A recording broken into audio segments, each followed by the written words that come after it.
Hi, Bob Chomos here. I was at Penn State in 1982, main campus, and I was at the radio station, and this is one of the programs I did, a public affairs program, interviewing a place called On Drugs Incorporated that tests drugs for their quality and purity. So, how is this legal? I don't know. Let's listen and see what they say.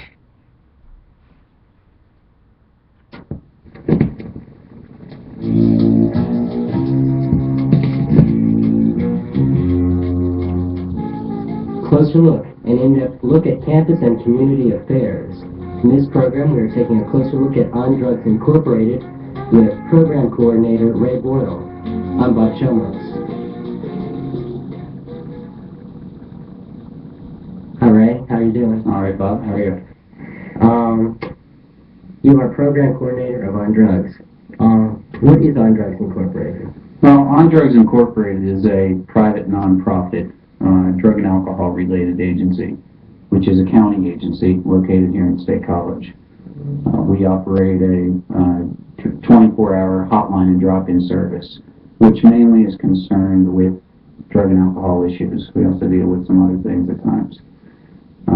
We're located at 236A South Allen Street in State College.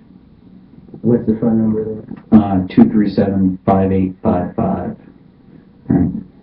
What are all the services you provide? Well, being a 24-hour service, we provide our services 24 hours a day. They include drug and alcohol information and identification, crisis intervention, short-term counseling, information and referrals programs. We also have a prevention and education programming where we go out and talk to groups, frequently classrooms, church groups, civic groups, that sort of thing. We run a street drug analysis program, and we have a drug and alcohol library and reading room. Would you say your organization promotes, denounces, or is neutral toward drug use? Definitely neutral. On Drugs has always taken the philosophy that no drug is either good for one person all of the time or is bad for one person all of the time. Basically, that if a person is educated about the effects that a drug has on them, socially, biologically, physically, legally, that person will take a more educated look at what drugs and alcohol are doing to their body and will therefore make better choices about their drug and alcohol use. Would you be neutral toward such drugs as heroin and LSD also? Well, we're perhaps neutral is a bad word. What we are is we provide information. We will tell a person if the person is using heroin, what the consequences of heroin use are, the addictiveness of it, the effects that it has on your body, possibly the legal aspects. Talk with that person about maybe problems that they're having in their life. Discuss skills like decision making and risk taking, and maybe dealing with peer pressure and that kind of thing, and helping them to make their own choices about their drug use. If they decide they don't want to use a certain drug, we can support them and send them in the right direction if they need rehabilitation or other services. Who funds your agency? Well, we're funded by a large segment of the community. We don't miss anybody. We receive, primarily our funding is from the county commissioners and the Center County Drug and Alcohol Planning Council. That is state money from the Department of Health. We're licensed by the Department of Health. And the money comes through the county and is administered by the county. And that's probably about 80% of our funding. We're also a United Way member agency, Center County United Way. We receive funding from the Associated Student Activities Fund. We have recently become a member of the State College Community Development Block Grant Program, and we're happy about that. In addition to that, we do get private contributions and donations. Sometimes, most of our services are free. All of our services are free, but sometimes people reimburse us for doing certain things. What kind of training do your counselors receive? Our counselors are paraprofessionals. We have people who are extensively and intensively trained in drug and alcohol. We are permitted by the state to provide our own training, and anybody who works at On Drugs Incorporated has to go through training provided by the agency. At that, we incorporate our own staff people and bring in a lot of outside professionals to come in and do training.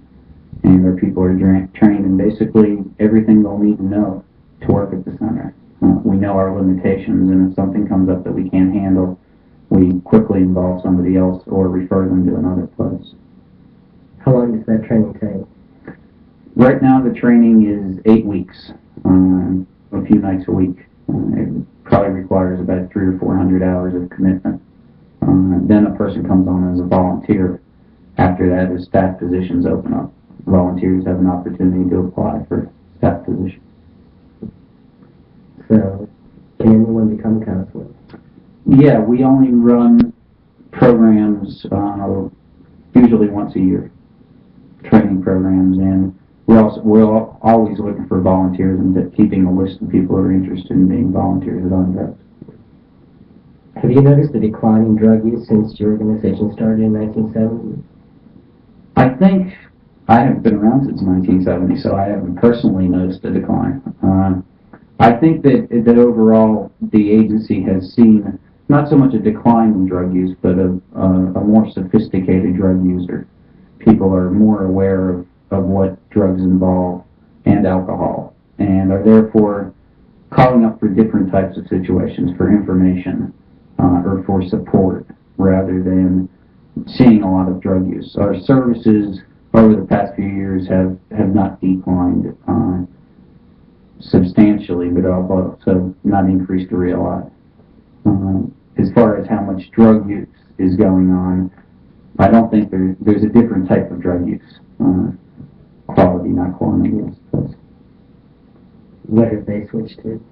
Well, there's a lot more emphasis placed on alcohol, marijuana. Center County ranks first out of all the counties in the state in marijuana use, alcohol use, stimulant use, opiate use, depressant use. So the county here basically has a lot of drug use compared to the rest of Pennsylvania. The preferred drugs around here are alcohol and marijuana. Is drug abuse the most common problem of your clients? Basically, it's a big problem with our clients. Probably not our most common problem. Our contacts frequently are uncertain about certain things, about their life, about their drug use, and are looking for direction or support. Commonly, we just get informational calls also. Somebody will call up and say, I have this drug, possibly even this doctor's prescription. What are the effects if I take it? What should I watch? Should I mix it with alcohol? So the informational type thing is an important part of our service too. Now that this controversy with extra strength Tylenol has come out, will you be testing that also? No, our drug analysis program basically deals with street drugs that we are not certain what's in them. Commonly, between 50 to 80% of all street drugs are misrepresented, being that they usually have adulterants in them that the people don't know are in there, or it's something entirely different that it was sold as. So we use our substance analysis program as an educational and prevention tool so we know what's on the streets. And so people have an idea of what they're putting into their bodies. Is there any street drug that you've found never to have been contaminated?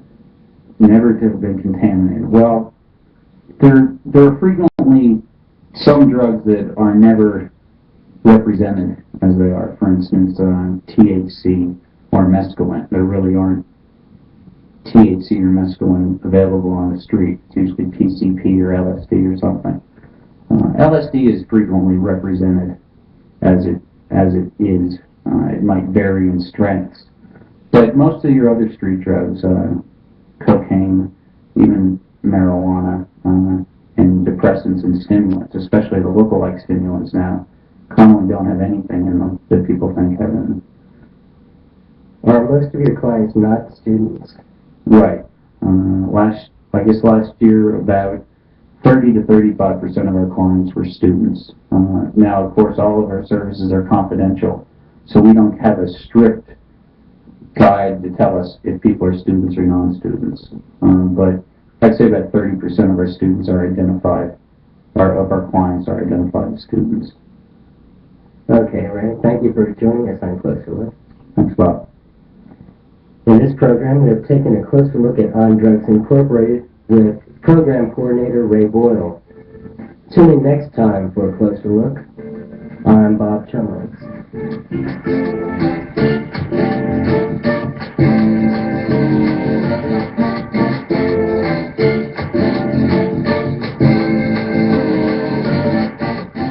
Closer Look is a WDFM Public Affairs presentation.